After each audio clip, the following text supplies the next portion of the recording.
So I mean, let's just get it up and running and not be offline. The stream is offline, it says, but hopefully that will change.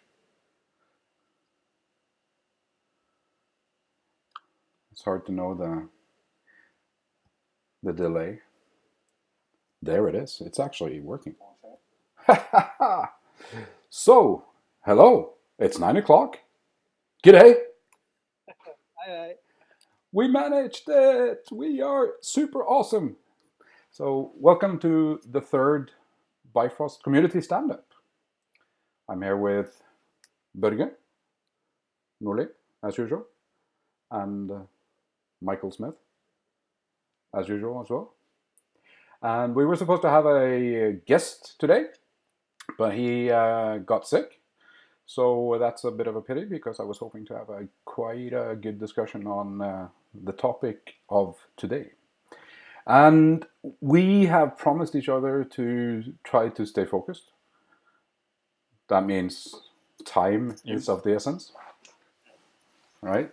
So maybe we should just stick with the agenda. So I put up an agenda, and it's basically 3 things with the focus on the last one.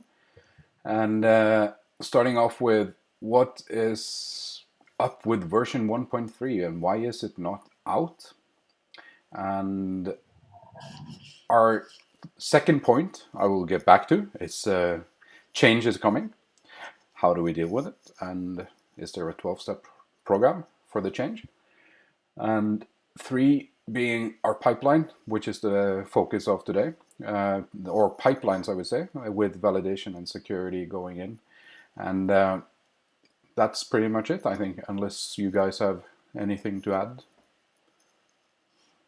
No, nothing. No. No. So there's a 1.3 release that's sitting here, and there's a reason it hasn't actually gotten out yet.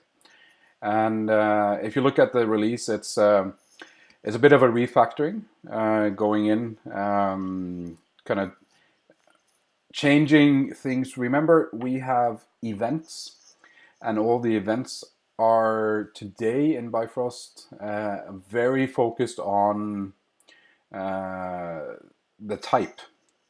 So whenever we fire off an event and we have an event subscriber or an event processor, we keep state of which processors have fired or have actually processed events, and we keep information related to the type of the event, the actual CLR type. And this has some problems with it, right? It's let's say you change an event. Let's say you change the namespace of an event, move it around. All of a sudden, the type has changed, and we really don't know how to deal with it. So the thing we got started on is how can we actually, basically, if we look at code, maybe it's better to kind of explain this. Maybe I need to share it with you guys as well, so you can see it. Yeah. That would be good. That would help. That would be help a lot. So take typically, if you have your some event and that sits in a namespace of something. So basically what this does is, if we're storing the CLR... It's very small now. Can you increase the size of the screen? Of course I can. Hide the recording UI? The recording UI. Is there a recording UI? Oh, you're looking at... interesting. I'm just sharing a random screen. I'm just sharing the completely wrong screen. So let's actually find the right screen to share. I was reading your Twitter. Of course. So This is better. that's better. Yes. And Yep. okay, Notepad is not responding. Now that's interesting. So go to Visual Studio, and basically what the problem is, it's the events are linked to typically like your namespace. The full CLR type of type would be the assembly name, comma, namespace, comma, kind of the full type name and everything. And of course, that's very tightly coupled to how C# does things. And if you move things around, it will be hard to actually find the event again. And the thing that we want to do with this is basically be able to, rather than having this, introduce the kind of domain constructs, being the bounded context and the modules and features, and a kind of a natural application structure rather than a technical C# structure. And we want to map the technical C# structure to the application structure instead. So that's been kind of an interesting thing to actually get working, because earlier we could do this by doing regular expressions, right? So you could have regular expression and you can extract the information and get that going. But I decided regular expression is in fact evil, and we should stay away from it. So I ended up with this spec name. Oh. I'm just kidding. Actually writing something that can take a string and actually translate meaning out of it, and use that for mapping back and forth. So rather than storing the type, we can start storing application specific or more domain specific structure or a hierarchy, giving us more flexibility, so you can actually move the code around. That's one thing, and without breaking anything. And you can change the convention rather than changing, having to go into where we store the state of the event subscribers. And it would be kind of a more future-proof. And also it would enable us to actually have event subscribers in different languages. So take JavaScript, for instance. You could have which doesn't have namespacing out of the box. We can actually map it up to that, and other languages as well, TypeScript with its modules and whatnot. So that's kind of what's going into this, and that's the reason it's kind of being held back, because the original idea was just to add support for RabbitMQ. I kind of want to do that properly, right? So that's the reason it's being held back. But it's slowly getting there. It's just hard to get the string stuff up and running. Plus, I've been in the US, which kind of set me back a week for the whole development of this. So it's coming. Sorry? Can I just ask a question? Yes. When we're talking about persisting, it will help if we don't have the type. Yeah. What about when we're subscribing? Do you still see us subscribing to a CLR type if you're in C#? Oh yeah, definitely. It's natural for your event subscriber to actually subscribe to the actual type, as long as you have the type. So when you have the type defined, it's perfectly fine to actually do the subscription. But we don't want when we're publishing for other like Signalar, no, not Signalar. Hello, RabbitMQ. If you were scaling out. We want to scale out in a format that is non-CLR specific, right? So we don't want to use the CLR types. Also, when we're saving it into the event store, we don't want CLR types, giving us more flexibility, basically, to, as I said, move around, but also support other languages if we want to do that. So the way I kind of see Bifrost changing is that it becomes a core engine that is totally agnostic of you could plug in C# into it, but you could also plug in other languages into it, and it would be totally agnostic with it. It would just give you what it has in a different structure than a language structure, right? In a technical programming language structure. So that's the kind of idea for that change. So the actual scale out is pretty much done. I just need the last bit of translation going back and forth between the different things. And as I said, it could have been done in regex, but regex is messy. So could have been done in regex in an hour. And will take a week to do it in proper readable code. So what is the format for publishing just now? Is it JSON you're using, or Yeah, that's something JSON. else? Maybe? Yeah, it's JSON for now, but it definitely could be something more efficient. Whatever format is, well, we should not really care, to be honest, about the transport format. So.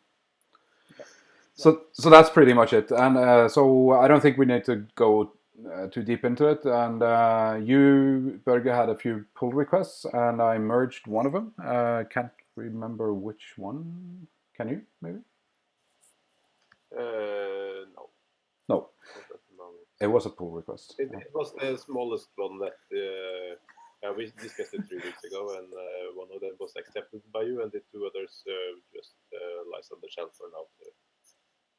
For reference for later. I think it was the exception one that we pulled in. Yeah. The exception publisher. Then you can implement an interface, and you will get callbacks whenever exceptions occurs on the outside of the client, so you don't have to hook into all the various places. Yeah. To see what's going on. Yeah. Cool. So the point number 2 that I set up, and let me share the screen again, which is over here, is change is coming. And what does that mean? Well, it actually does mean a simple thing. Bifrost will change name to this. And it's been kind of a back and forth thing that I've been talking to you guys and others, and every time I kind of bring it up to people outside of this core group, Doolittle seems to resonate better, and it's a brand that I've been having since '97. So yeah, that's the extent of the thought process almost. But it kind of is a simple name. It's easy to bring meaning into it rather than what Bifrost is, which is from Norse mythology. And it also enables us to actually take advantage of the fact that we have this organization in GitHub as well.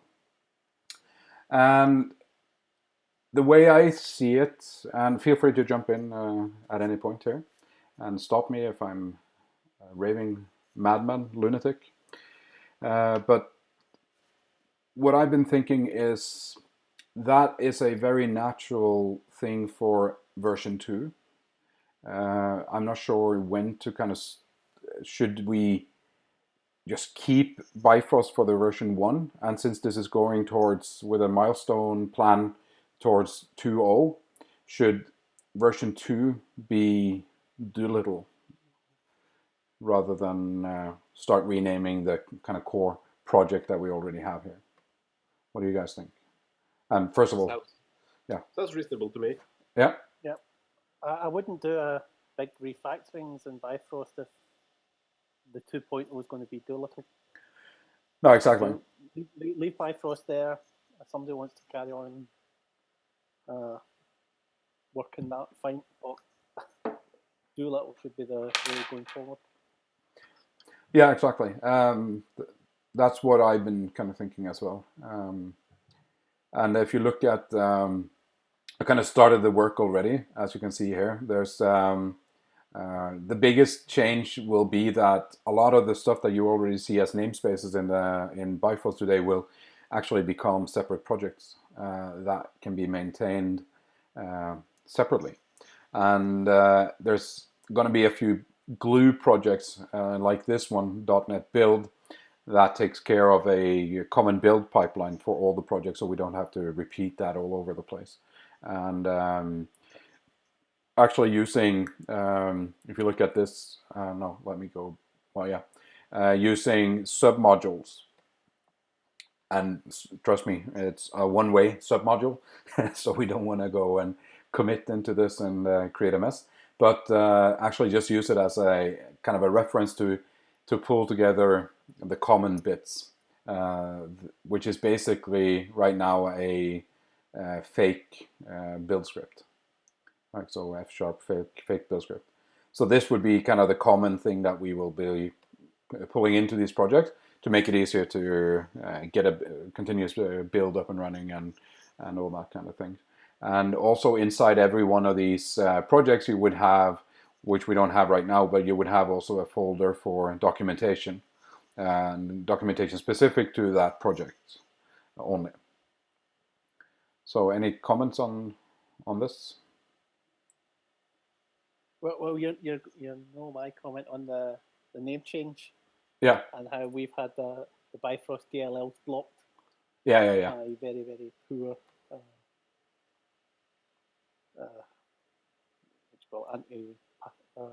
antivirus software. Because Bifrost was a Trojan or something a good few years back. Yeah. And their line of defense is to go for the name. Yeah. It's actually a Microsoft, what's it called, a Microsoft antivirus, which is the worst on that one. So yeah, we did it. We had a rollout, downloaded a Windows client, all well except one customer whose IT department had blocked it. Yeah. And I was like, this is terrible. We can't have this. So we'll be glad to have something, and just as long as no one releases a virus called Doolittle. Hey, there's a thought. No, that's true. Yeah. So, what's your perspective on the kind of separating out? Because I want to. The way I think is that by separating it out, we really get to to prove the kind of separate. What we're trying to prove with Bifrost is kind of the applying separation of concern and really creating decoupled software. And by doing this, we break it down to the smallest little problem. Like we have the specification stuff. It's very small. It's like 5 classes in it, but it does only that, right? And there's no couplings between things like directly. Of course, you have dependencies because there's going to be a kind of a hierarchy of, or almost like a pyramid of dependencies between the packages, but at least these can be versioned independently and they can be built independently. So that was my question. Are you planning to version them independently, or will you try to keep a common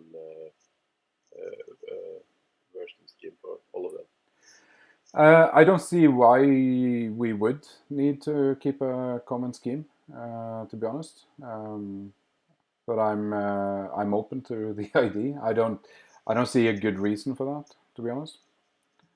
Well, the reason is that you know that you're up to date. I mean, so should the validation project version 1.3 depend on the core version 1.5, and the fluent validation, on the other hand, is the other versions? It will be a mess in the future, but as long when it's separated,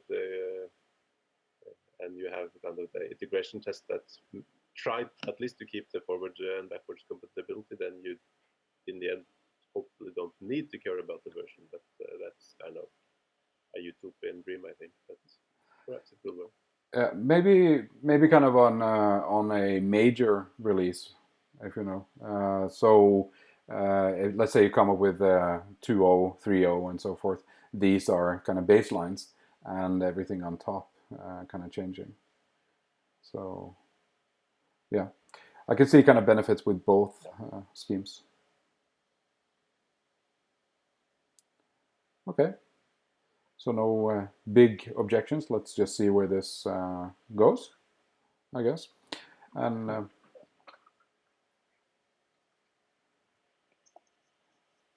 think we lost Michael. Oh, there he is, back. Yes. Oh, was it good? Yeah, for a little bit. So no big controversy then. That's interesting.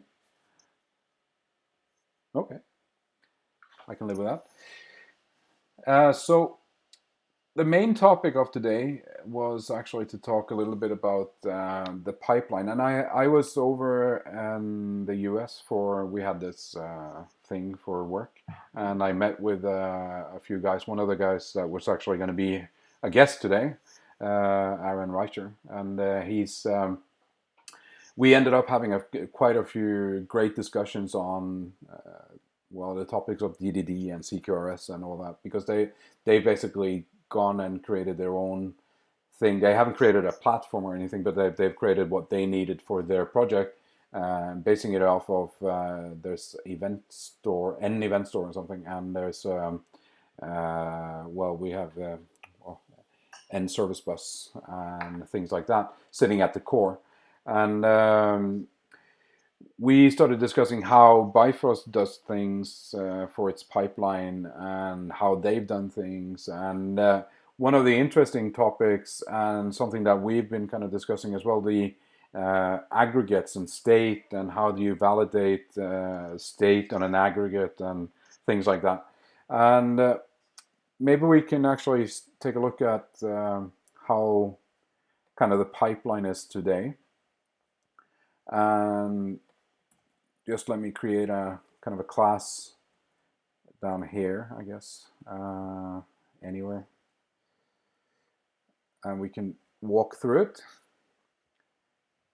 Okay, I'm not seeing anything. Are you sharing your screen? I'm trying at least. Are you not seeing my screen? No. I can see it. Okay. No, a big blank black piece of nothing. Okay, sure. Let me try again. So, you seeing it now? No. No? I can see it. I can see your Visual Studio window. Okay. Interesting. And of course... Try full screen and still nothing. Okay. You want me to try coming back into the room or something? Yeah. Try. Well, I'm waiting for my Visual Studio to not hang anymore, which always happens when you don't want it to. Oh, come on. Are you seeing now, Michael?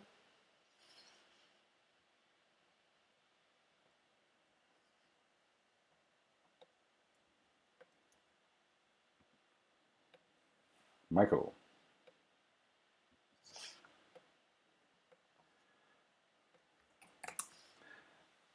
It's very interesting. My computer is completely freezed up. Okay.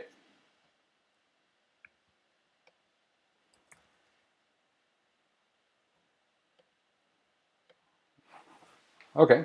Do you see anything, Michael? Or no, he's not here. Let in. There we go. So sorry about that. Oh, yes, now I can see. You can see? Yes. That's good. Okay. What was I trying to do? Well. Oh, come on. It's struggling a little bit. Okay, maybe it's faster with Visual Studio Code. So let me just create a class, because it's just illustration basically. So what we have in, let me see. So typically if you go into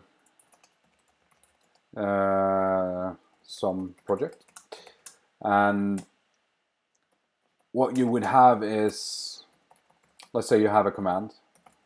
So you want to do something hire person, or in lack of better name.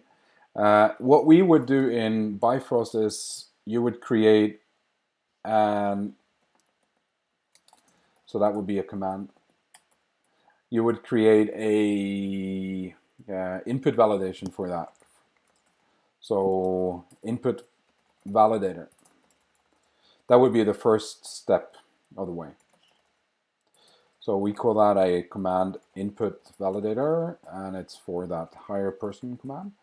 And you would go and use Fluent validation on it and say rule for, and if there's a property on it, let's say there's a datetime, so hired at, right? You would go and say, well, hired at, and must be something, some kind of rule, or not empty, not null, that kind of thing. So that would be the input validation. And what we would then do is go and do our well, more complex business validator. That's how we would do things today. So you go and create your business validator for that same command. And pretty much the same pattern. And you could just start creating your own rules for this. And you could actually do, we have something called model rule, which could be a rule that actually spans more than a property. It can span the command basically as well. So that's a feature that we have for the business validator that we don't have for the input validator. So you can go and say for the command, and you can go and do actually add stuff to that specifically. So once you get down to kind of the aggregate, which is an event source. So let's say you have an aggregate for staff onboarding or something. And at this point, you have a hire, and it would take an employee ID and a hired date, things like this. And what this would do in our world would be to apply an event and say, well, person hired and the ID and blah, blah, blah. Okay? Basically, the hire date goes in here. But in order for us to kind of have state today on an aggregate like this, so that would be an aggregate root. And in order for us to keep state on this, we would have to implement on and that person hired event, like so. Private method that would be called when we actually get the aggregate, and it would actually go and get all the events and replay those events on the aggregate. So that's how we would get state today. We also have the memento thing, which also enables us to take snapshots. So we could actually return, I can't exactly remember how this is, but it's a dynamic, I know. So something like get memento, and Bifrost will call you, and you will need to return a new whatever and your state. So whatever. So hire date, for instance, would be this hire date if we had that, right? So that's pretty much how things are today. What we talked about, we had a kind of a revelation over Christmas where we talked about how can we actually avoid a little bit of this and get state basically based on the projection of the events being applied, enabling us to do from a command business validator perspective. We can actually investigate state on an aggregate already in the business validator, enabling us to scale out quite differently, because we could then actually go and say, the way things are today, we have a kind of well-defined pipeline with our command coordinator saying the command goes into the command coordinator, and we do this input validator, and we do the business validator. We actually also do security as part of this. So we have the command security descriptor thing, which is basically a base security descriptor that we have. And we do similar to what we do with the validation. We do things like when, handling commands in namespace, and you can do type of higher person namespace, and there's something like, I don't know, something like you must be in role and that kind of thing, right? So the command coordinator would go and say, well, let's run any security rules that this command is affected by. And then it would find the input validator and run those. And then it would find the higher person validator. And then it would call your, basically your command handler. I handle commands. And so command, and this one would actually go and get the aggregate and call the method, right? As we see down here. So that's basically our pipeline.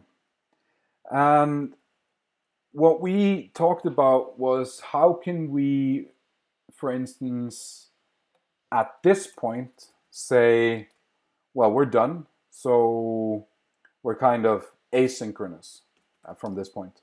So how can we scale this one out?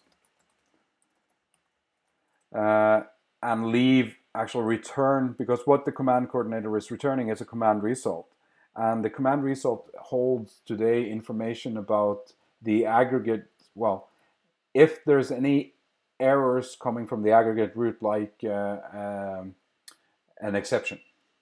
So the aggregate only way today to actually control if there's any state or validate against any state is to throw an exception. So something wrong, throw and you're,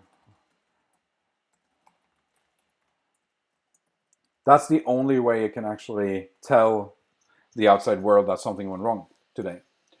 So what we talked about is how can we do that kind of validation already here in the business validator. Some of it can actually be done here. And we could go in, and if we had projections from all the events that gets applied here, automatically being applied and automatically being projected, we could get at least to that state. Because it really is not only accessible through the aggregate root, we could actually somehow get to it here. I don't know exactly how yet, because it's hard to not make this messy. So we need to be very, very focused on how to actually make this as clean as possible. But the thing that we started discussing when I was over in the US now is when we're doing everything in these places, there's actually nothing, well, going into this place. There's actually the aggregate root is basically not doing anything.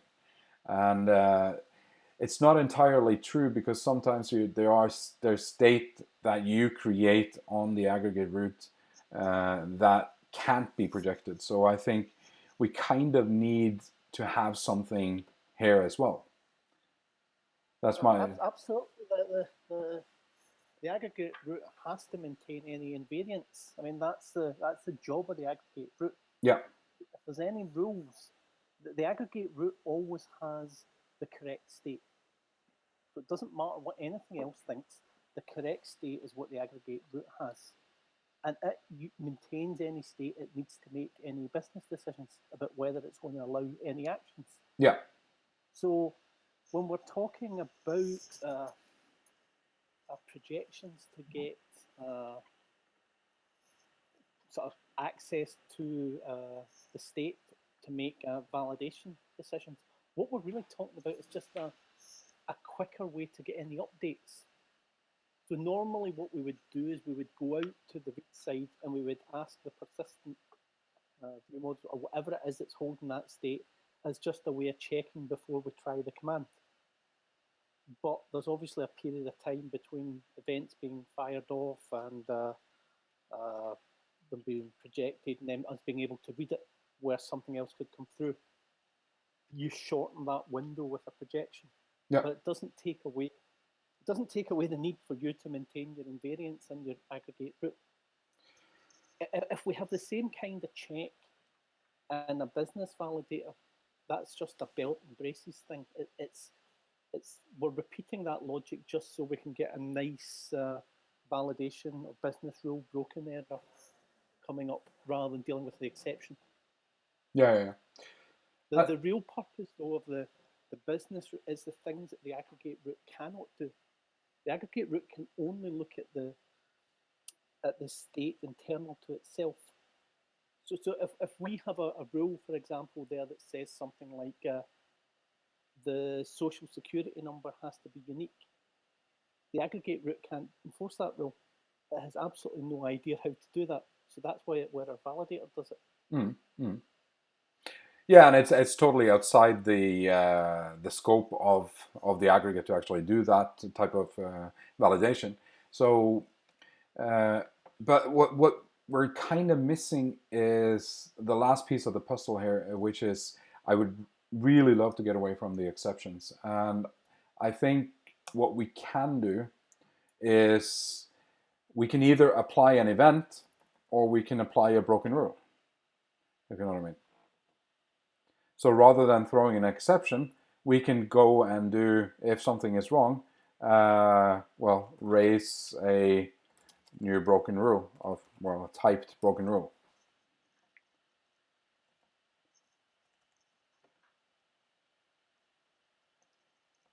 Right?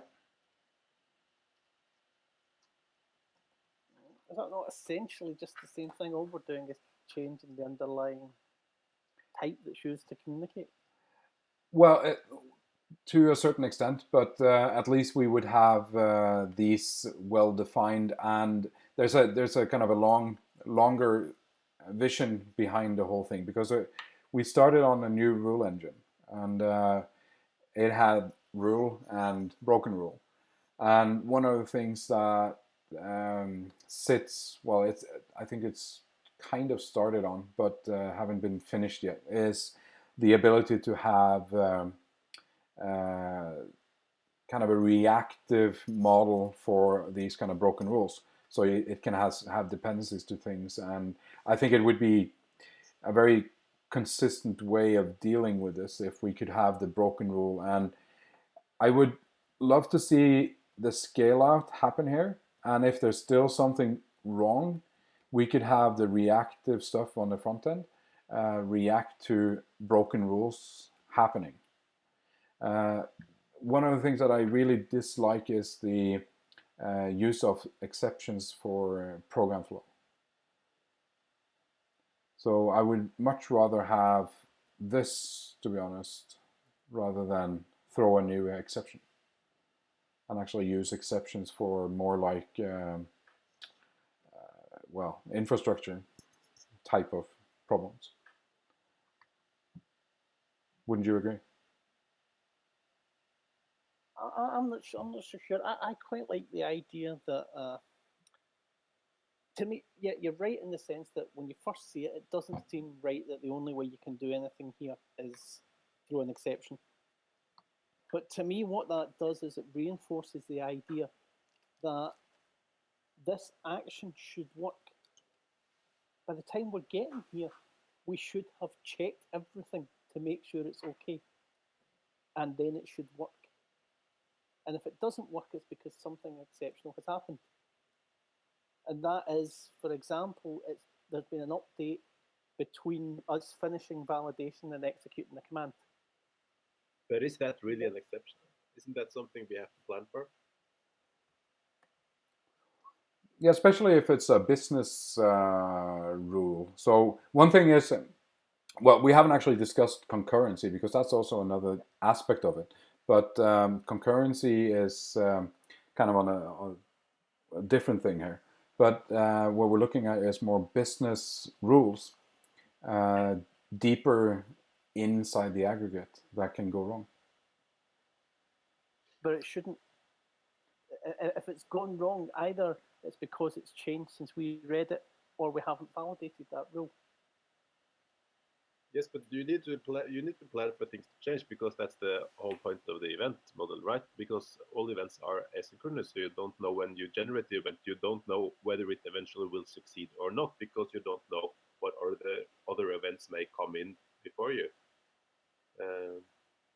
And whether you use exception to throw out everything, or you do something else, it's kind of doesn't matter, because you have to have these checks at some place. Yes. But what we're saying is you would tend to check the version. So I mean, although I understand concurrency is different here, I think the most likely cause of error here is a concurrency thing. Yes. And are we just going to throw it out, or are we going to decide whether the event can proceed based on what's actually changed? But I mean, okay, at the end of the day, we are throwing an exception, and I see people are not so comfortable with that. But the concept of it is this thing should work, and if it doesn't work, it's because something unknown has changed. Something unknown to us in the process of processing this command. Because we've passed our input validation, we know it's well formed, we've passed our security checks, we've passed all the business rules that we should have written that says this command should work. But then either you have to kind of lock updates to the aggregate route between the business validation and the actual application of the event, or you have to, if you want to scale out and make everything asynchronously, then you can't do that, and then you have to have a separate concept inside the system that says this is a concurrency problem, and you can't guard against it if you want to scale out, basically. Oh, yes, it's an exceptional situation because it should not happen often, but if you have these large systems that will go wide scale and have multiple users over the whole world, then you really must plan for these events to occur. Yeah, and you absolutely should decide in the concurrency, can these two things change independently? Sometimes it'll be fine. Most of the time it shouldn't be, if you're grouping them together in an aggregate route, there should be a reason for it. And if you're coming in with two different versions and they're both updating different things, we won't know enough information to say, yeah, this is fine. Someone's changed this to this, but this other one's come in, and it's okay to change it to that. So the best we can do, I would without someone writing rules about how you actually handle concurrency issues, would be to say, the second one can't go through because the state has changed, and let them decide what happens next. But couldn't we do? I'm thinking.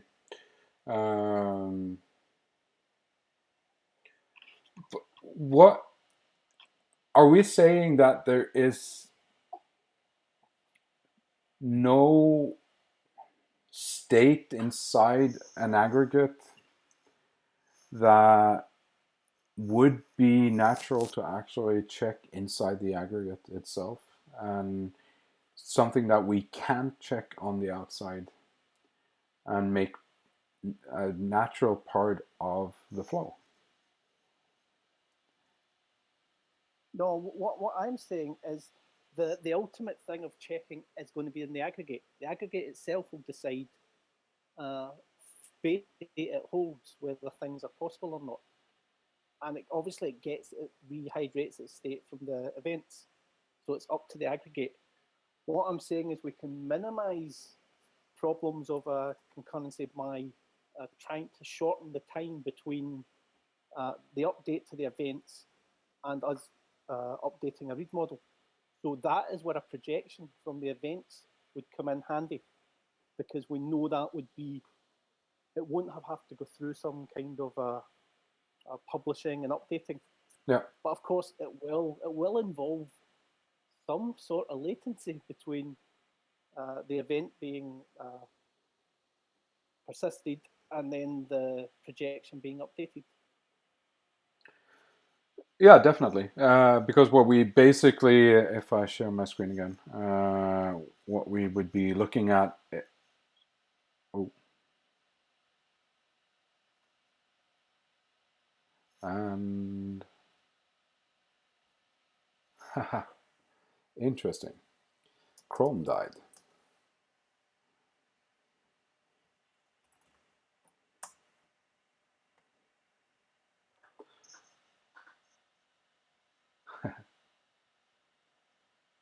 Sorry about that. Chrome died. So that's cool. So let me see. Where was I? So basically, in this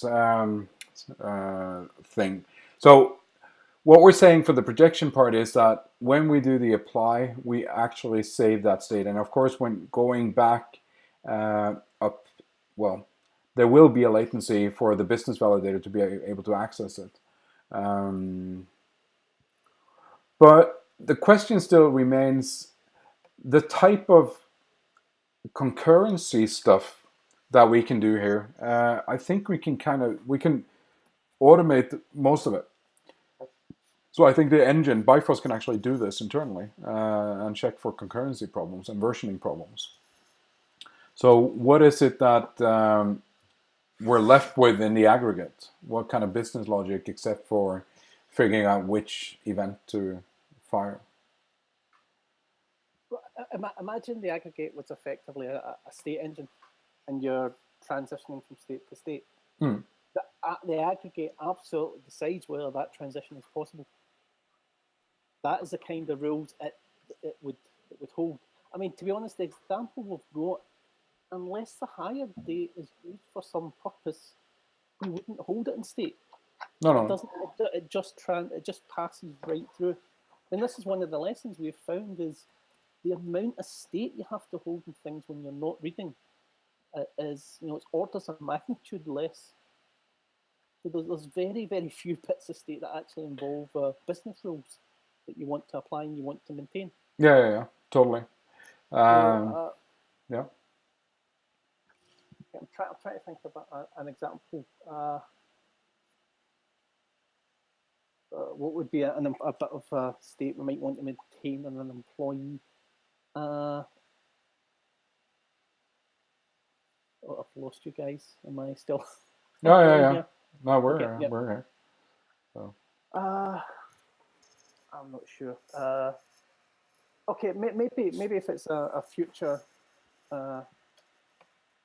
maybe if it's contractors, and there's a kind of a rule that if they're there for so many times, they effectively become full-time employees. So you might want to maintain. Okay, what was the dates of them? Give me all the dates that they've been employed. Mm. And then you might have a calculation that says something like, okay, they've been employed too much over the last few years. I'm not going to allow you to hire them. Yeah. That state would be in with the employee that you might want to maintain around. But something like they're saying, has to be a unique social security number or something, that wouldn't be there. No. That would go to.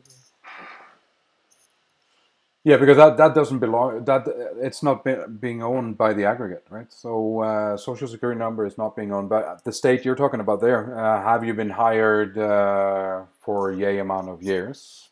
Like the Norwegian rule saying 4 years, and you have to basically get an offer from the company to have a full-time job. So that kind of state would be natural, but wouldn't that be? It's not an exceptional state to be in. It's basically just a business rule saying, well, you can't do this, right? Yeah. Well, it is an exceptional state that the aggregate route has been asked to do it, I think, because it should have been caught before then. It should never have got there, and you should have applied a business rule that prevented you. So if the aggregate route is having to say something's not allowed, as I say, I get the fact it's not actually an exception, and there's a bit of it's the simplest method for us to break out the processing at that point. Yeah. But I don't think it's.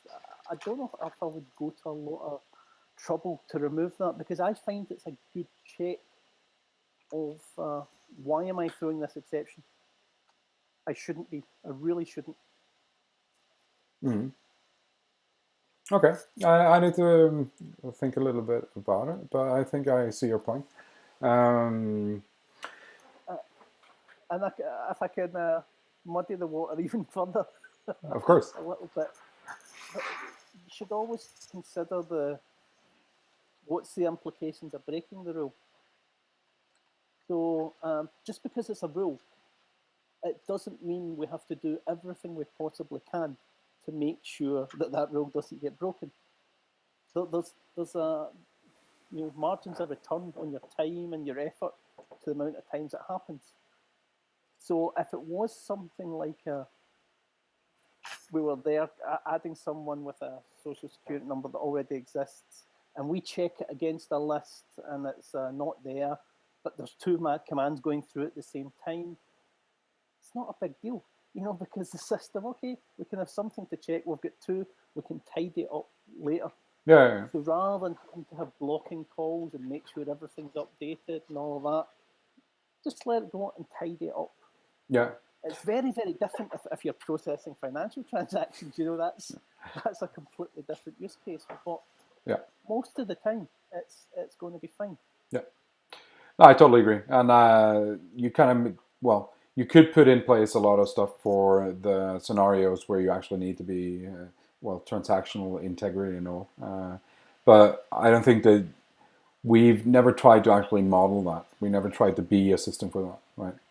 So. Well, to be honest, I've been very, very few places where you've started to get to that level of discussion. Yeah. And that is exactly what we should be discussing. What's the consequences of this? How important are these rules? How much money and time do we spend on enforcing them? Or is it better just to pick up the pieces every now and then? Yeah. If something happens 1 in a million times, and you've got 50,000 transactions, it's once a month or something. Who cares? But if you get 500 million transactions a day, it happens 500 times a day. That could change it. Yeah. But it's still a 1 in a million event. So totally. You still can't judge it based on frequency. No, of course. Or if it happens once a month, but it could cost you several $1 million, yeah, okay, a lot of effort goes in to getting rid of it. Yeah, definitely. No, it's very true. And the way you kind of model this, if you look at, the way we've kind of concluded in modeling these things, rather than actually modeling the nouns and the verbs, you kind of model processes. It makes a lot more sense, and it's easier to actually find the things that actually go together and model your transactional boundaries more properly, and you end up not having these issues. Yeah, absolutely. That's quite often when you're still in the kind of noun verb mindset, you do model them around, okay, we have something like an account and we'll register an account, and the account's got all these things, and you do hit these issues much more. But that's because you're holding stuff that doesn't belong there. Yeah. You've got the one process of a registration, and it's a one-off. You don't really need to do it again, but you need that value going into your account for the read side to display it. Totally. No, interesting. But let's dive a little bit. This is not something that's going to go in anytime soon, this kind of thinking, but the rule engine needs to be in place and all. But I see your point being, when we actually get there, that is something that we should be considering an exceptional state of some sort. What I could see, I totally get on board with, is something maybe we can, instead of having the one-off object, the command result that's got all the different things. I mean, we could fall out at any point, so we've hit a security, the security valid or security descriptor has said, okay, no, this is invalid. So we could then broadcast that with some kind of correlation ID to say, this command, this is the result of it. We didn't even hit business validation because we don't get that far because we've failed in security. So we don't need a big structure that's got all of these things that are not there. So we won't have input validation errors at the same time as we have security errors, at the same time we have business rule errors, because you stop when you hit the error. Exactly, and this, what we return today is the command result, and the command result has a bunch of things on it, but what you can basically have is, if you look at it from a client perspective, so let's pretend this is actually how JavaScript looks like. It doesn't look like that, but it would have kind of a broken rule,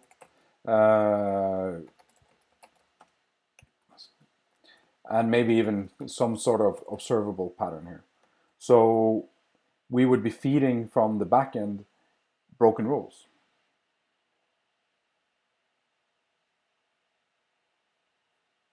Did I lose you guys? No.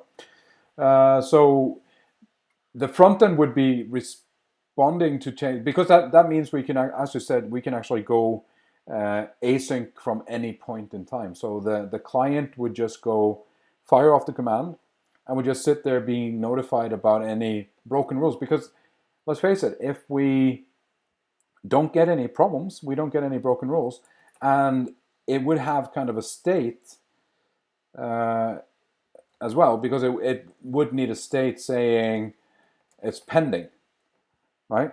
So it will go into a pending state the minute you actually send it, and the command result is basically also linked to, as you say, the correlation ID being the command context. We have a concept of command context that we need to kind of formalize a little bit, and this would be the correlation ID that it would link itself to. And we would set it into a pending state, and when everything is done, so basically you can have different stages of this and say, well, we're actually we're validated, we're secured, we're all that kind of thing. So these evidences almost could be fed back into the state of this, and we could even go as far as say, well, we're actually, everything is processed. That's completely processed. All the events are processed. Everything is done, and that's when the client actually knows, oh, we're done.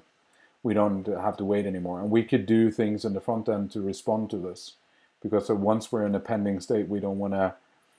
In some cases, we don't want to be able to actually do that action again, right? Yeah, I mean, I can see some benefits of that, of being able to, especially as you were saying, going from we have validated everything, we've passed all the rules, and we're now trying to actually process the command. Well, do you know what? I'm just going to proceed as if it's worked, because it should work. Yeah. And I will then handle something if it comes back and say that it's not. So I will show that to the user now as if it's worked. Exactly. And just wait for them. Behind the scenes, okay, yeah, that worked, it's fine. Yeah, totally. Because that's the thing that we actually did, the operations thing that we did, linking it to a command as well, where you can have an execute and basically an undo, as well, so kind of a compensating action in the front end. You fire off the command, and if something goes wrong, you do the compensating action, being the undo of the state in the front end, and also notify the user and say, okay, this actually went wrong. The only thing I would say is, maybe it's just the things I've worked on, the actual processing of the command has not been the slow thing. It's more likely to be the process of a validation. So that would maybe be if you were feeling brave enough, you might want to say, do you know what, I've done my front end validation, and I'm just going to assume that it'll work. In which case, you might actually notice a real benefit of it going forward. Whereas if you're waiting for it to go into the command handler, well, that's executing one method pretty much. Yeah, and to be honest, I don't. I agree with you. I don't really see the need for the scalability per se, the performance benefits and all that stuff, because I think the real benefit is actually not doing the scale out for that reason. Because let's face it, when we fire off this from the client, the fastest thing would possibly do is just to do everything linearly and just return. And that's because the stuff that we're doing is very, very simple, and it's not really CPU intensive or anything like that. But I'm looking at it more from a kind of how do we couple things, and we do have a few couplings today inside Bifrost that I would like to break, and enabling. Of course, you would ultimately also enable the scale out, but that's not the goal, if you know what I mean. So it's not the reason we do it, but we enable. Well, actually, I mean, one advantage I see of your kind of broken rules idea is to be able to make the pipeline a bit more pluggable. Yeah. And put other things in there that can generate broken rules. You know, so like after we've done our security, we've checked the roles and all that. You know, sometimes there's security linked actual instances. So, okay, they've got the role, they can do this, but do they have rights against this particular instance of it? So you would tend to do that at the end. You could put in a step there to actually, do you know what, we're going to raise broken rules against the actual instance. So you can perform this action on through, just not this one. Yeah, exactly. And we can, as you say, it's pluggable. We can actually put steps into the pipeline, and I would rather see the pipeline also be by default more pluggable. Not that we're gonna enable pluggable, but today it's very well defined. So if we can go in and say, okay, inject this, so we define the pipeline today to be exactly as we have it today, but then enabling us to be extendable as well. I don't think I'd want it that you, as you say, that you can just configure it yourself, but I would like maybe that there's entry points. You know, so this is after input validation, but before security. Yeah. This is after security. This is after business rule. Kind of do your stuff there, and you have to stick to the same thing. You have to return broken rules. Yeah, exactly. So we would keep our part of the pipeline static, kind of that you have to have these steps, but you can actually go, as you say, in between the different steps after security, after input, after business kind of thing, and add your steps to it. I mean, because for example, I think one of the big benefits is when you're writing your business rules, you know that the input validator has fired off, and you know it's well formed. So there's not all the checks for, you know, are these nulls, or, you know, is this less than 0, and that kind of thing that just get in the way of, I'm trying to express a business rule here. Yeah. But that's only possible if you've got a guaranteed pipeline. Exactly. If you've not. Yeah. Totally. Okay. Well, interesting. Thank you. Great input, as always. So That's on time. Wow. Yes, I think we are. We managed to keep it within the hour, which is good. So if we don't have anything else to discuss, do we? No. I would call it a wrap. Okay, cool. Okay, let's keep on churning. There's going to be a lot of stuff, focused on 1.3. I will look deeper into the pull request from you, Børge, and actually see what we can pull in and get 1.3 out. That's the focus. And then just build towards Doolittle, which starts at version 2. Okay? We lost Børge, but okay. Yes. There he is. Okay, but I fell out there, so I don't know what you said, but it was all bad. okay. Yeah. It's recording and find out. He said Burgers volunteered to do it all, and yeah, we agreed. Yeah. Exactly. No, I think that's pretty much a wrap, and 1.3 is the focus, and let's get that out the door and start moving towards 2.0. There's a lot of stuff that we can discuss in the next show about the front end, which is interesting because it's a lot of decoupling going on and trying to get Angular and Aurelia support in, which I think will help with traction. So Yes. And maybe we can have a guest over discussing that. Yes. So that's the sneak peek of the future. Okay. Okay. Well, thank you guys for today. Have a good night. And everyone who's been watching, thank you. And good night to you as well. Okay. Bye-bye.